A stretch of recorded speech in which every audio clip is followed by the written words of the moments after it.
Magandang hapon sa inyong lahat. Nandito tayo ngayon, hango tayo sa share of the Word of God. Kasi nung Sunday, nag-share ako ng Word of God na yung live ko nawala.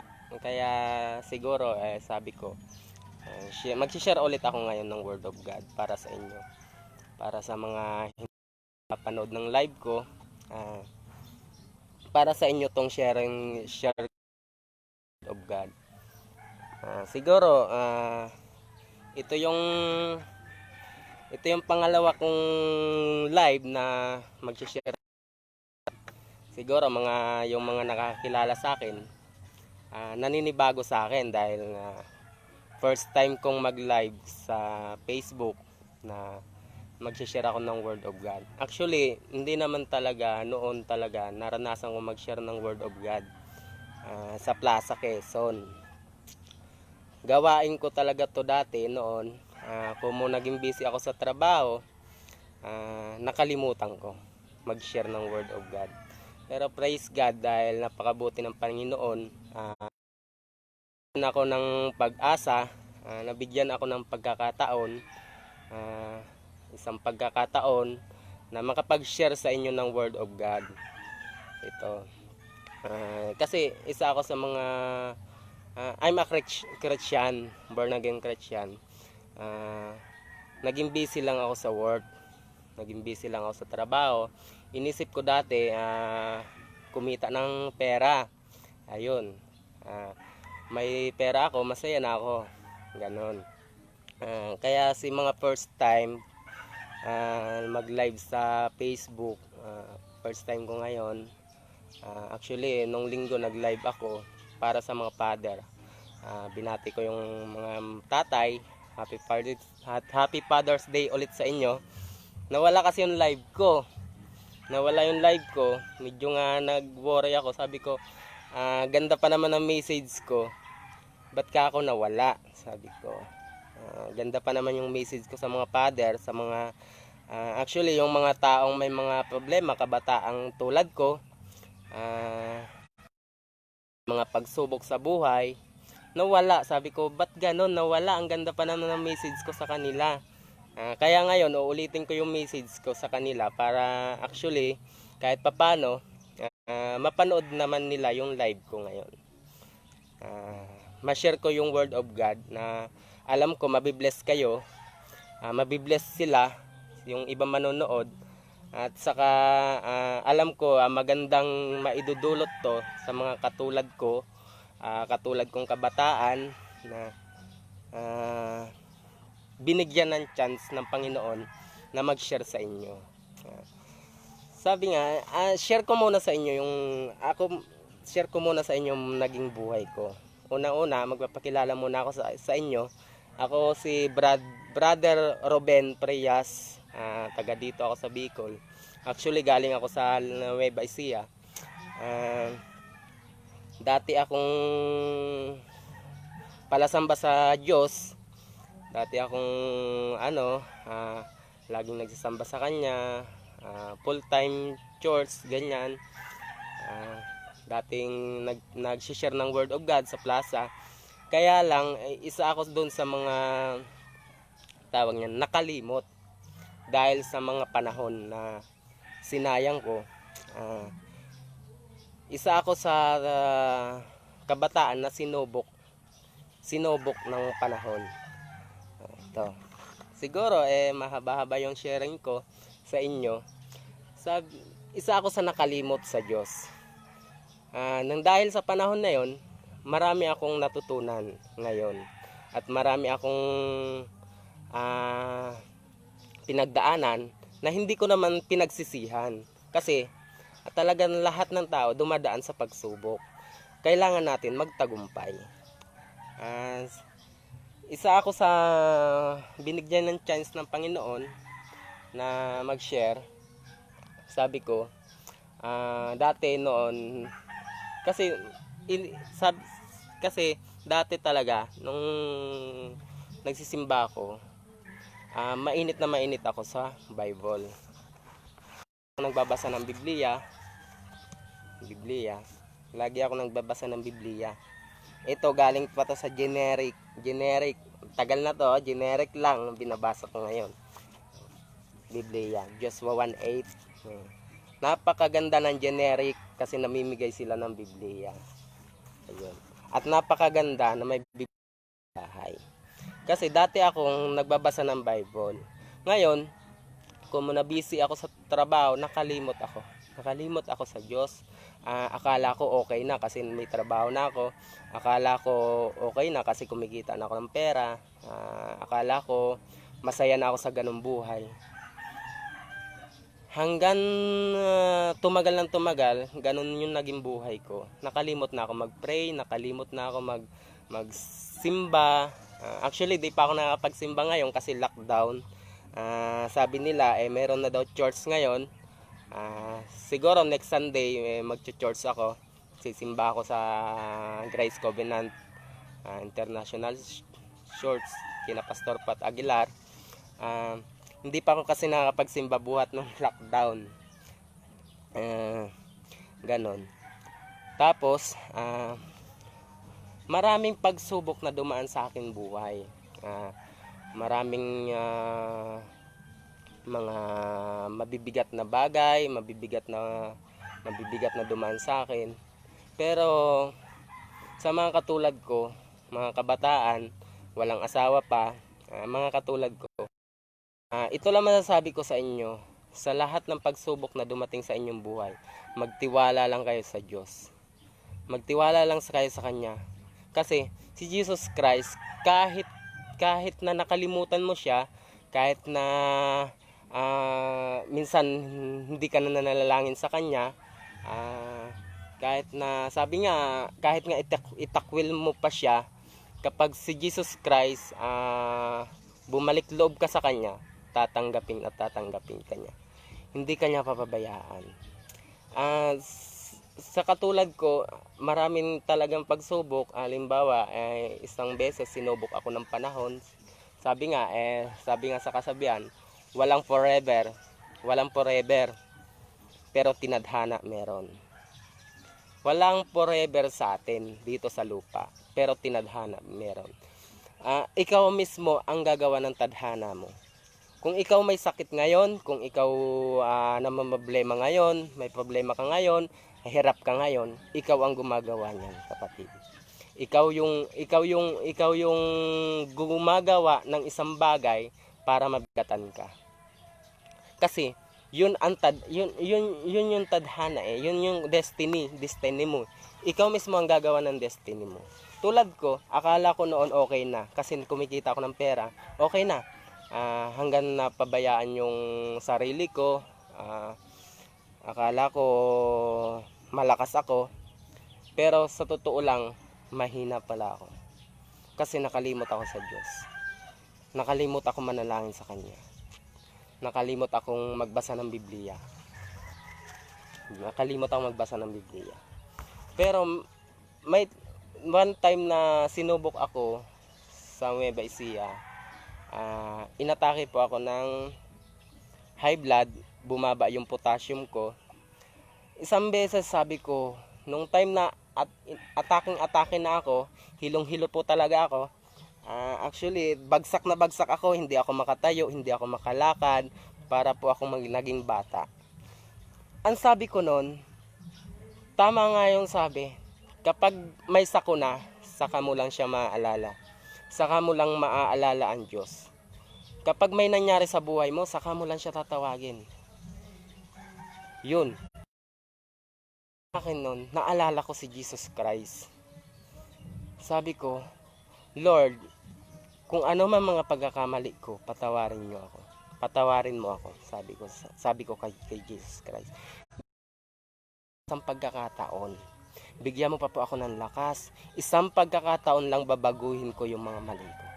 Sabi ko kay Jesus Christ. Talaga pong bagsak na ako, hinang-hina na ako. Akala ko po, yun lang katapusan ko. Doon pa lang, umiiyak na ako. Down na talaga ako. Nandun ka na sa, kumbaga isang pitik la lang sa'yo. wala ka na. Pero napakabuti ng Panginoon. Kasi, sabi ko, Lord, sa pagkakataon, babaguhin ko yung buhay ko. Maglilingkod ako sa iyo. Sabi ko, siguro, kung hindi ko ginawa yun, kung hindi ko naalala yun, at nagpa-ano ako sa, sabi ko, Diyos yan, hindi naman ano yan. Sabi ko, siguro wala na po ako ngayon. Napakabuti po ng Panginoon sa buhay nyo, sa buhay ko, at sa buhay ng marami. Napakabuti po ng Panginoon. Kasi kahit po anong pagsubok na dumating sa atin, kapag ang Diyos nandyan, kakayanin natin. Sabi po dito sa Joshua 1 verse 9, magpalakas at magpakatapang na mabuti. Huwag matakot ni manglupaypay, sapagkat ang Panginoon mong Diyos ay sumasa inyo saan ka man paroroon. Napakaganda pong verse na to. Sabi niya magpalakas. Sabi ng Diyos magpalakas. Itong verse na to na nabasa ko, Joshua 1 verse 9. Sabi ko, Lord, thank you sa verse na to. Kung nagbabasa po tayo ng Biblia, hanapin po natin to. Joshua 1 verse 8. Sabi niya magpalakas at magpakatapang na mabuti. Huwag matakot, himang lupaypay, sapagkat ang Panginoon mong Diyos ay sumasa inyo saan ka man paroroon. Sabi ko, Lord, thank you. Thank you dahil binigyan mo pa ako ng pagkakataon. Thank you dahil dahil sa mga nangyari sa buhay ko, naalala kita. Dahil sa, kung hindi ko naman hinahangad yun na inatake ng high blood, ng bumaba yung potassium ko. Siguro, nandun na ako nahulog na ako doon. Kung saan man yun, nahulog na ako doon. Pero po napakabuti ng Panginoon Diyos. Sabi ko, nung nakarecover po ako, umuwi po ako ng Bicol. Nandito po ako mula po sa Nueva Ecija. Sabi ko, Lord, isang pagkakataon makalakad lang ako. Uwi ako ng Bicol. Gusto kong makasama yung pamilya ko. Makita pa yung mga kapatid ko. Talaga pong nananalangin ako habang inaatake. Gusto ko pa po silang makasama, Lord. Sabi ko, gusto ko pa po silang makausap. Marami pa po akong plano sa buhay. Marami pa pong dapat kong itama sa mga mali ko. Yun, dahil napakabuti ng Panginoon, pinalakas niya ako. Nung time na medyo nakakalakad na ako, para akong naging bata. Kung alam nyo po yung batang nag-aaral maglakad, ganun po ako dati. Nung inatake po ako. Bumagsak po kasi yung potassium ko. Ang potassium po yung tao. Kapag once po na bumagsak yun, naging 3 lang yung potassium ko. Kapag po yung bumagsak yung potassium nyo, pwede kayong mamatay, pwede kayong ma-paralyze. Ganun po ang nangyari sa akin, na-paralyze po ako. Pero po napakabuti ng Panginoon. Ayun, nakauwi ako ng Bicol. Habang nagpapagaling ako dito, nagsimba ako. Nung dumating yung linggo, nagsimba ako. Habang nagpapagaling ako, sabi ko, nagpray ako kay Lord gabi. Talagang hilong-hilo pa po ako. Medyo talaga hindi pa pong pinagdaan. Nagkaroon po ako ng vertigo. Ang vertigo po, yung nahihilo ka kapag tumayo ka, hilong-hilo ka. Ayun, uminom po ako ng gamot. Nagpa-doktor po ako. Punta ako ng doktor. Sabi ng doktor sa akin, ayos na. Mababa naman na yung potassium mo. Mababa naman yung dugo mo. Siguro may problema ka, sabi ng doktor sa akin. Sabi ko, opo, Dok, meron nga po. Ang sabi sa akin ng doktor, ikalma mo lang yung utak mo. Wag mong isipin yung problema mo. Sabi. Ginawa ko po yun. Hanggang sa nakarecover po ako. Habang natutulog ako sa bahay namin gabi, sabi ko, Lord, ano po Sabi ko, ano po bang plano mo sa akin? One time po, ayun, sabi ko, Lord, ano po bang plano mo sa akin? Sabi sa akin, anak, kung anong ibig mo, yun yung gawin mo. Sabi ko, Lord, ano yun? Yun lang ang sinabi sa akin. Si Jesus Christ po kasi, nakakausap po natin yan. Sabi sa akin, anak, kung anong ibig mo, yun yung gawin mo. Sabi ko, kasi nung nandun ako sa Nueva nagpray ako, sabi ko, isang pagkakataon lang, gagawin kong tama yung mga mali ko. Ayun, nagsimula akong mag-video-video, ganyan, video-video, vlog-vlog, ganyan, nag-vlog-vlog ako. Naisip ko, sabi ko, sinabi sa akin ng Diyos, kung anong ibig ko, yun yung gawin ko. Ngayon po, nag-vlog-vlog ako, nag-video-video ako, nag-Facebook live ako, kung ano-anong katarantaduhan pa nandun, kalokohan. Sabi ko, naisip ko, yung sinabi ng Diyos, kung anong ibig mo, yun yung gawin mo. Nangako ako sa Kanya. Sabi ko, Lord, isang pagkakataong gagawin kong tama. Naisip ko, ano kaya kung yung live ko, gawin ko sa tama? Sabi ko sa sarili ko, ano kaya kung sa live, mag-share ako ng Word of God? Sabi ko, tapos nung ilang gabi, nagpray ako,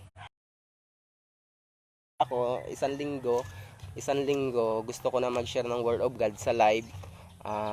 Pray ako ng pray. Mahilig po kasi ako mag-Google, FB, ganyan. Pray ako ng pray. Paano kaya ako makakapag-share ng Word of God? Nag-search po ako sa Google ng The Bible. Ayun, nakita ko doon The Bible sa Google. Nakakita ko ng mga verse doon. Sabi ko, ito na yung pagkakataon ko para mag-share ng Word of God. Isa po ako sa mga sinubok na akala ko down na ako. Akala ko wala nang pag-asa. Akala ko hanggang dun na lang ako. Akala ko katapusan ko na. Pero po napakabuti ng Panginoon. Babasahin ko po ulit ang sabi sa Joshua 1:8. Magpalakas at magpakatapang, manglupaypay, sapagkat ang Panginoon mong Diyos ay sumasa inyo. Yan, napakaganda. Huwag kang matakot. Kapag ikaw sinubok ng panahon, kasi si Jesus Christ, hindi naman siya ang tagasubok eh. Kaaway, ang tagasubok. Kapag sinubok ka ng panahon, kapatid, kaibigan, mga katulad ko, kapag sinubok ka ng panahon, huwag kang matakot. Kasama mo ang Diyos. Kasama mo si Jesus Christ.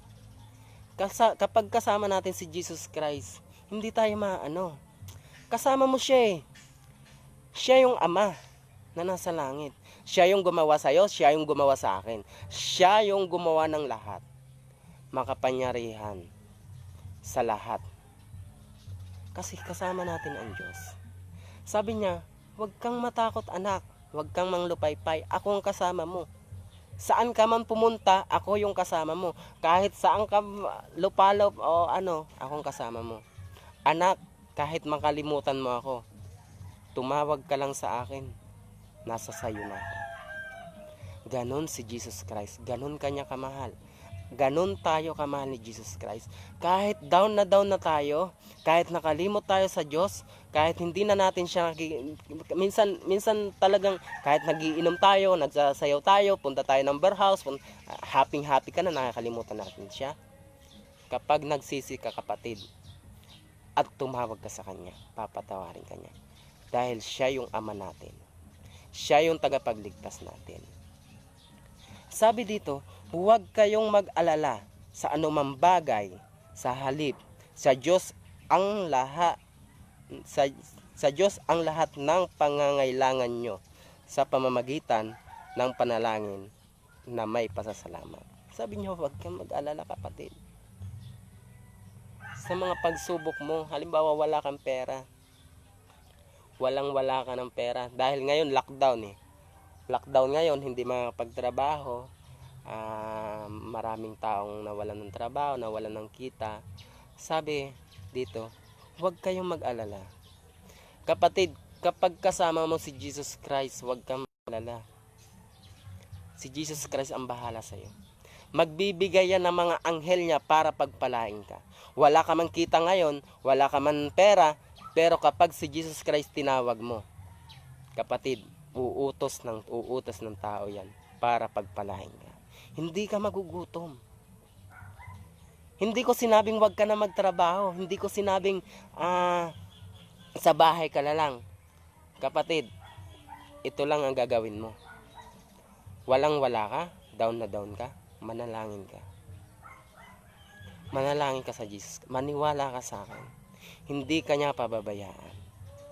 Sapagkat lahat ng pangangailangan mo, bibigay niya. Magpasalamat ka lang sa Kanya. Nasa ano po yan? Pilipos 4 verse 6. Magtiwala ka lang sa Kanya, kapatid. Ano mang pagsubok na dumaan sa ating buhay, magtiwala lang tayo sa Diyos. Ano mang karamdaman at sakit na pinagdadaanan natin, kakabit na virus, magtiwala lang tayo sa Diyos at magpasalamat tayo. Bakit kailangan natin magpasalamat, kapatid? Bakit kailangan natin mag-pray? Kasi buhay tayo ngayon, wala tayong sakit, wala tayong coronavirus, hindi tayo nadapuan ng anong 'yon, yung pandemic.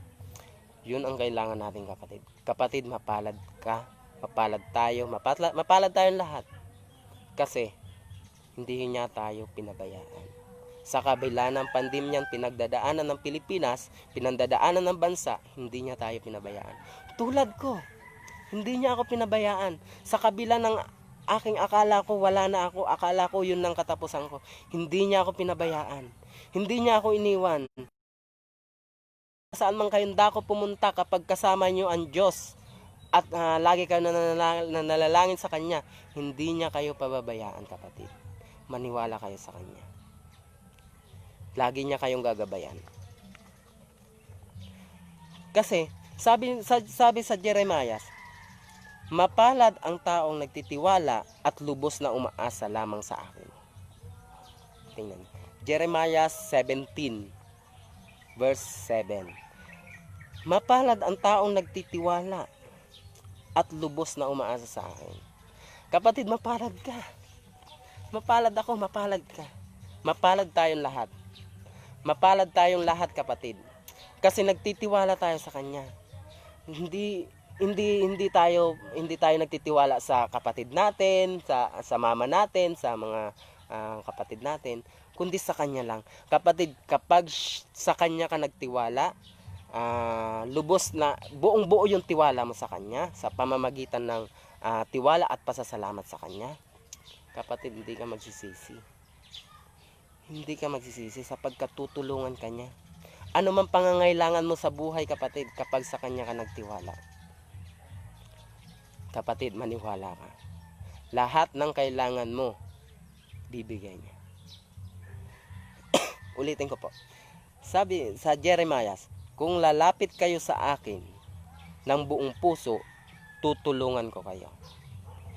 Jeremiah 29 verse 13. Napakalinaw po ang sabi ng Panginoon. Kung lalapit kayo sa akin ng buong puso, tutulungan ko kayo. Ganon kabait ang Panginoon.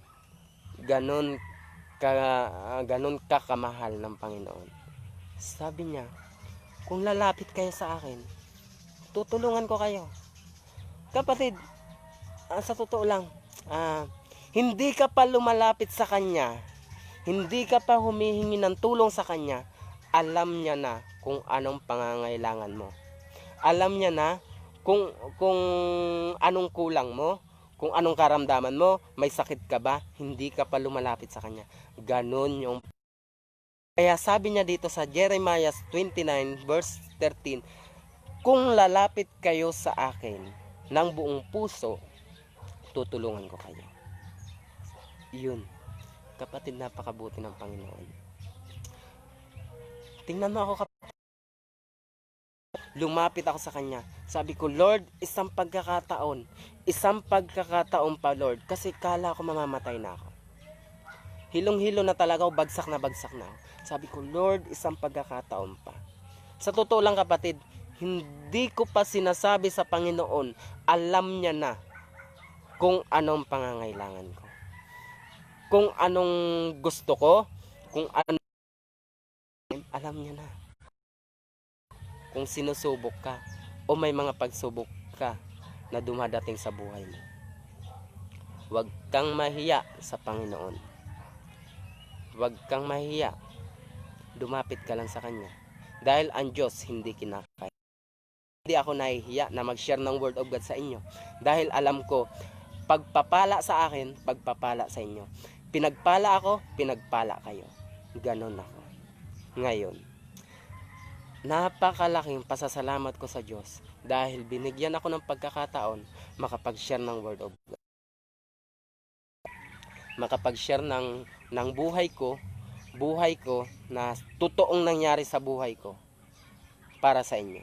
Na gusto ko at ito alam kong ito yung gusto ng Panginoon na at alam kong ito yung plano ng Panginoon para sa akin na mag-share ng Word of God. Kapatid, sa totoo lang, na-miss ko to. Na-miss ko to mag-share ng Word of God. Kasi at the age of 18 years old, nag-share ako sa Plaza Quezon. Kasama ko si Pastor Joey Aguilar. Nagsisimba ako. Evangelism kami. Ganyan. Tanungan kami dalawa about Bible. share the Word of God. Ganyan. Na-miss ko to. Napakatagal. 8 years old ako. Hanggang sa natapos siguro 23, nag-share ako ng Word of God. Nakarating ako ng Nueva Ecija 2012. Buhat po nung nakapagtrabaho po ako, hindi naman po ako nagsisisi na nakarating ako ng Nueva Ecija. Pinagpala pa po ako sa Nueva Ecija. Hindi po ako nagsisi sa mga nangyari sa buhay ko. Kasi lahat po tayo dumadaan sa pagsubok.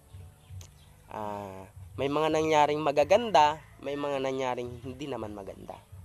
Pero faithful ako ngayon kasi sa mga nangyaring yun, marami ako natutunan. Sa mga pinagdaanan ko nun, maraming tao din ako napasaya at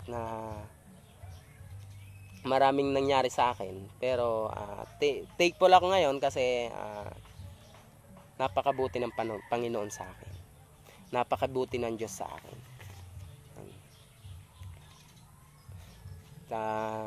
Nakalimot ako sa Diyos noon. Pasalamat ako sa Diyos.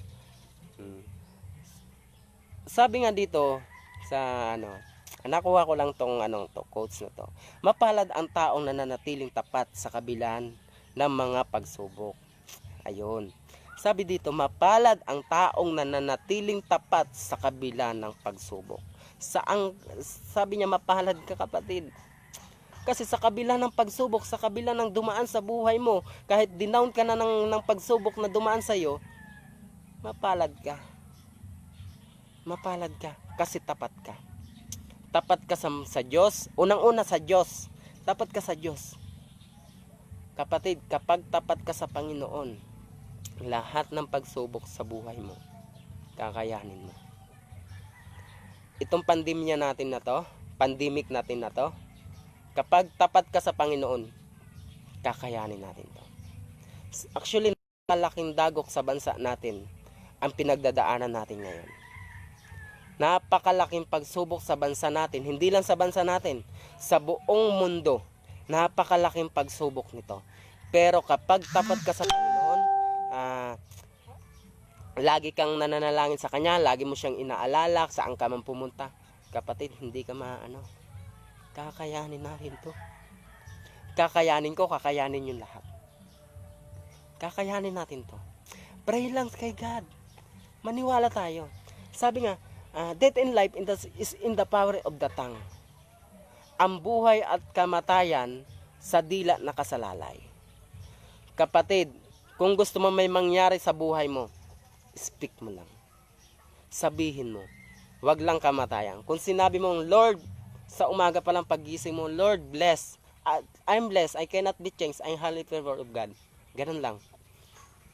Maniwala ka, kapatid. Mula umaga, kapag umaga mo sinabi, mula umaga hanggang hapon, blessed na blessed ka. Kasi sinabi mo, Lord, thank you, Lord. I'm blessed. Mga kapatid. Pero subukan mo, mula umaga, pagising mo sa higaan mo, mura na agad yung puto kutsinta na agad yung sinasabi ng magulang mo, sinasabi mo puto kutsinta. Maniwala ka, kapatid, maghapon yan puto kutsinta, puro mura yan, kapatid. Ganon ka kapangyarihan ang dila natin, kapatid. Kung gusto mong may mangyari sa buhay mo, kung gusto mong makayanan mo yung pagsubok na dumadaan sa buhay mo, sabihin mo, manalangin ka. Sa pamamagitan ng kaunting panalangin natin, ang Diyos laging nandyan.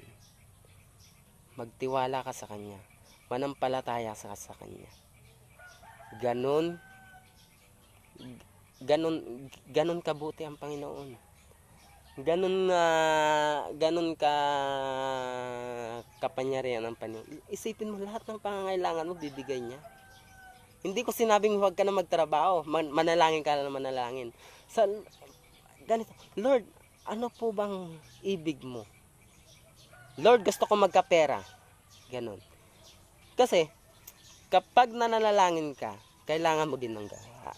Hindi ko sinabing pag nagpray ka, darating na yung pera. Pero, maniwala ka, kapatid. Kapag down na down ka na, at walang wala ka, kapag nanalangin ka sa Diyos, ng buong puso, ng buong kaluluwa, at may tiwala ka sa Kanya, kapatid, gagamit ng anghel ang Panginoon para damayan ka, para i-bless ka. Ganon kagaling ang Panginoon natin, Diyos. Ganon ka kapangyarihan ng Panginoon, Diyos. Kapatid, example na lang sa akin. Siguro, maraming kabataan ngayon na katulad ko, may mga pinagdadaan ng pagsubok, may mga pinagdaanan kung down na down ka na, alam mong bagsak na bagsak ka na,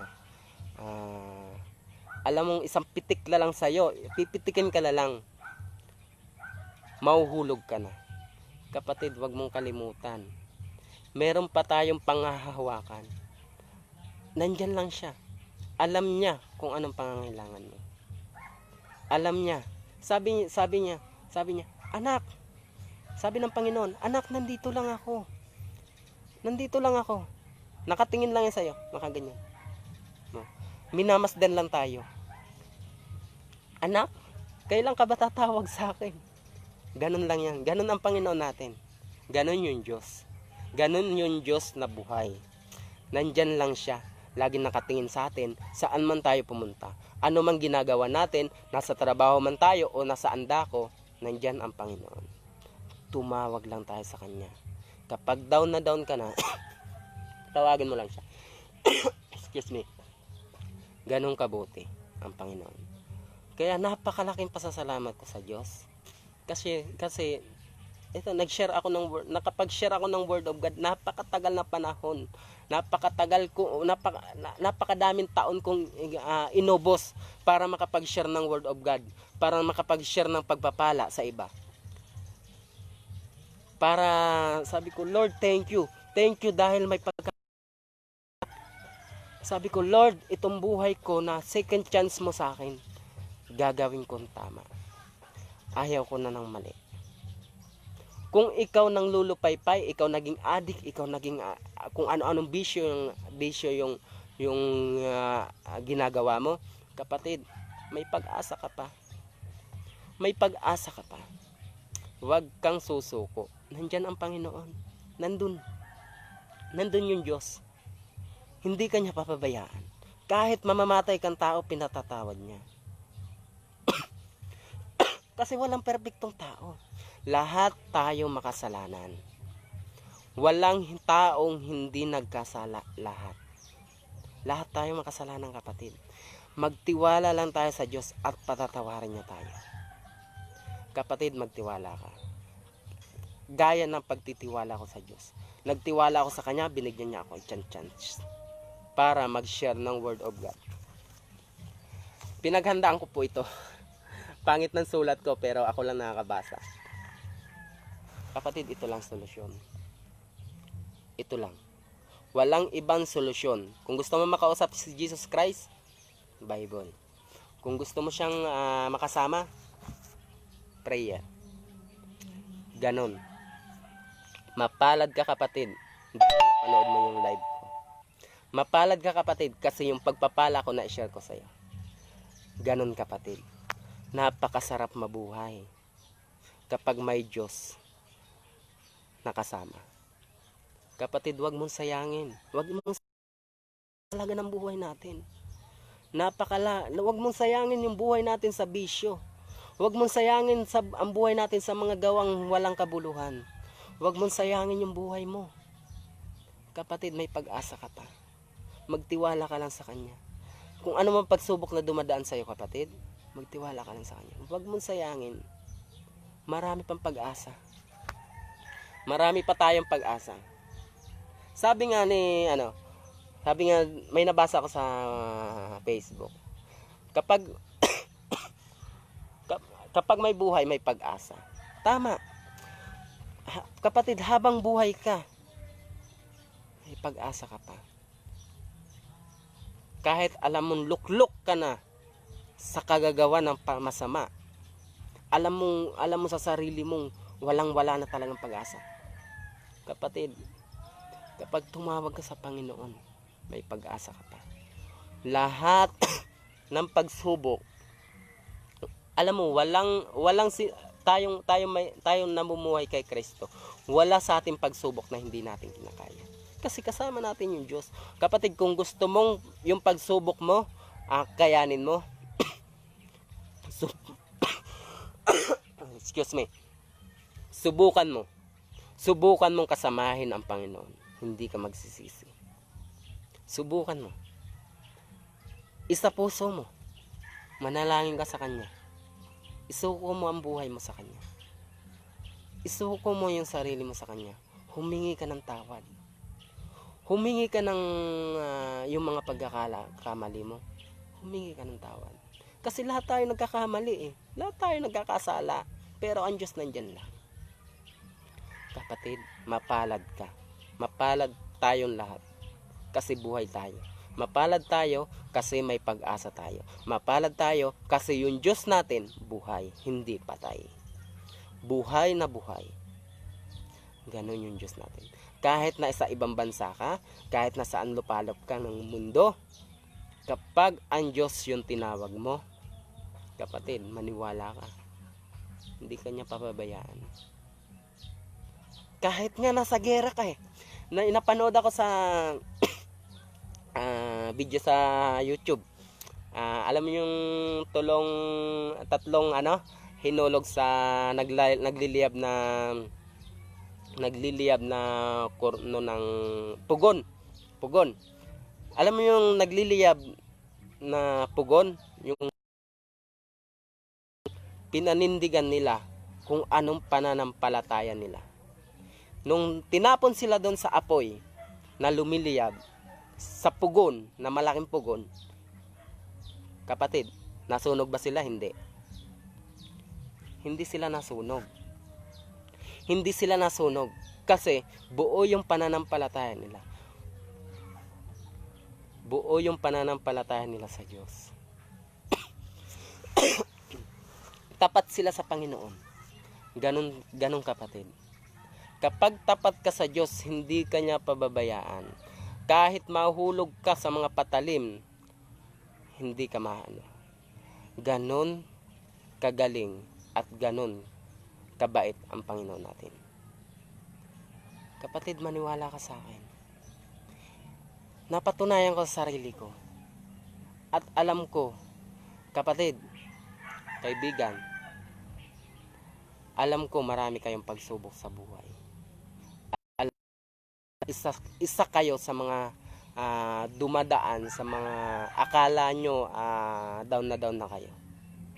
Tiwala ka lang. Buhay ang Diyos natin, hindi patay. Ganun. Tanggapin lang natin siya. Tanggapin natin siya ng buong puso. Ganun lang.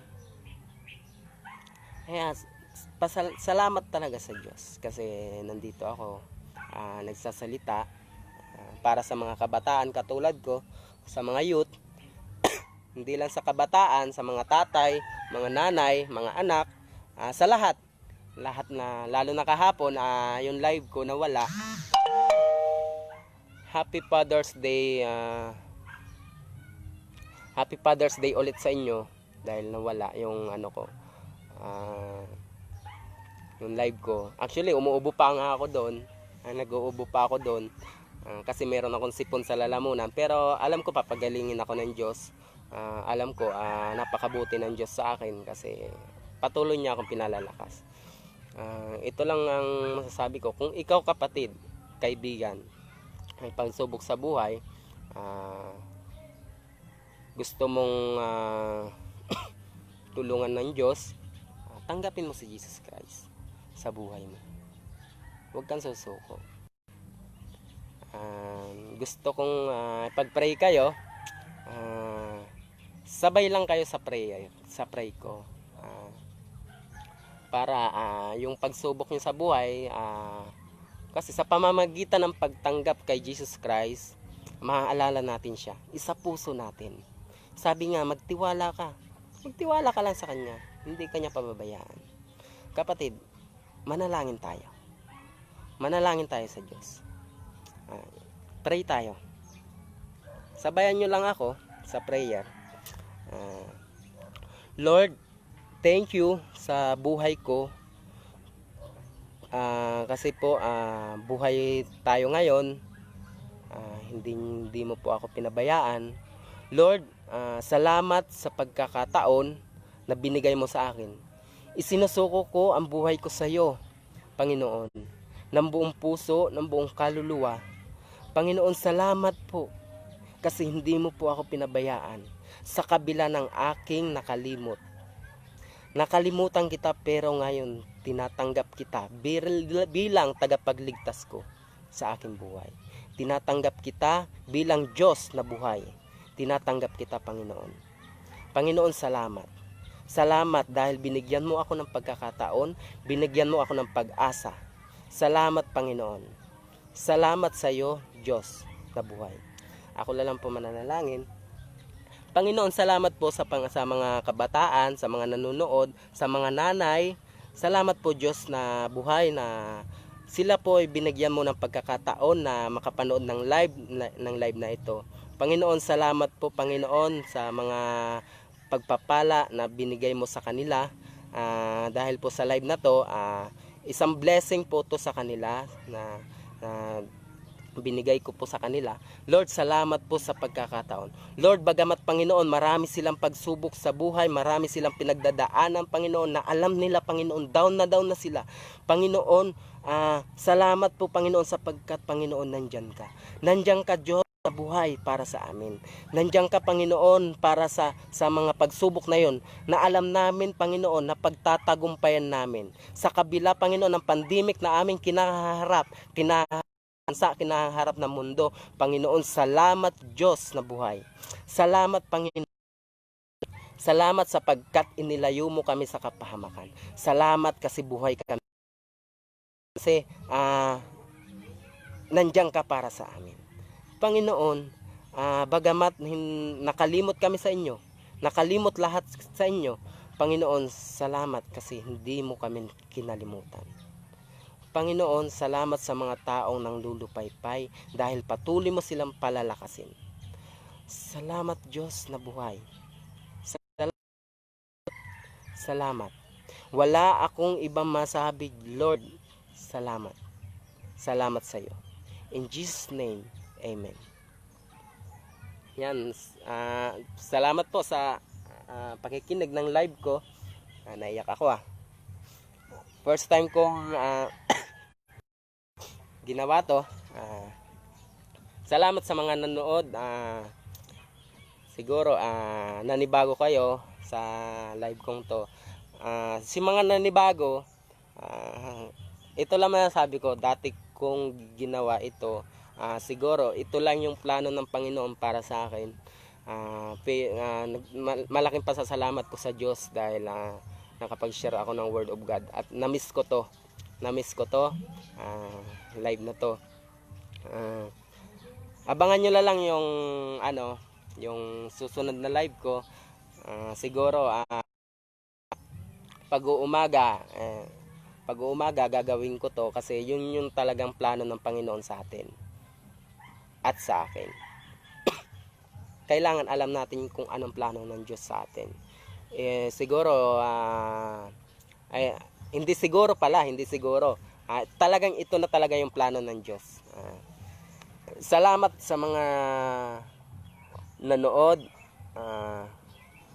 Kay Jerry Frias, Carlo de la Cruz, Bernal Berengino, Rosario, Jeremy, Tita Rhea. Salamat. Tita Rhea, Kuya Jason, Greg, Lara, siyempre sa aking pinakamamahal na si Ana Marie. Thank you dahil nanood kayo sa live. Sige, isa tong, wag niyong pagsisihan na nanood kayo sa live ko. Isa tong pagpapala sa inyo. Siguro nanibago kayo sa akin, si mga nakakilala sa akin, nanibago kayo. Alam ko nanibago kayo. Pero huwag kayong manibago kasi blessing to pa inyo. Maraming salamat sa inyo ulit. Sana marami pang makapanood ng live na to. At sana wag niyong kalimutan laging manalangin sa Diyos natin. Huwag niyong kalimutan. Ayun lang po. Maraming salamat. Happy Father's Day ulit sa mga tatay kasi nawala yung live ko kahapon. Happy Father's Day ulit sa tatay ko, stepfather ko. Happy Father's Day ulit sa kapatid ko si Rodel. Happy Father's Day. Ronald, Happy Father's Day. Albert, mga kapatid ko. Kay Kuya Jason, Happy Father's Day. Kuya Romel, Happy Father's Day. At sa tatay nila. At sa lahat pa ng tatay, Pastor Pat Aguilar, Happy Father's Day.